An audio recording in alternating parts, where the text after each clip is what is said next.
चा मासा उदेगावमध्ये मोठ्या प्रमाणात गेल्या 2 दिवसांपासून सुरू असलेल्या पावसामुळे शेतकऱ्यांचं मोठ्या प्रमाणात नुकसान झालंय। शेतात काढणीला आलेलं कपाशीचं पीक या परतीच्या पावसामुळे पिवळ्या रंगाची होत आहेत। कपाशीला खासगी व्यापाऱ्याकडून 5,000 रुपयांपर्यंतचा भाव मिळतोय। या दरम्यान सरकारनं खरेदी विक्री केंद्र सुरू करून शेतकऱ्याला हमीभाव द्यावा अशी मागणी आता शेतकऱ्यांनी केली आहे। याचा आढावा घेतलेला आहे आमचे प्रतिनिधी योगेश शिरसाट यांनी।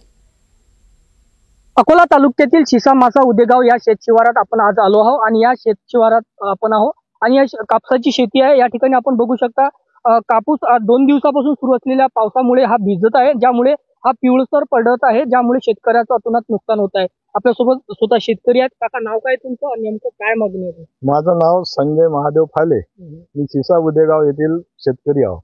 माझं एवढंच म्हणणं आहे की हे जे अतिवृष्टी झाली याची मदत मिळाली नाही, पण आता जे नंतर हा परतीचा पाऊस गेल्यानंतर जो पाऊस झाला त्यानं आमच्या फुटलेल्या कापसाचं अतोनात नुकसान झालं। बोंड्या सळल्या।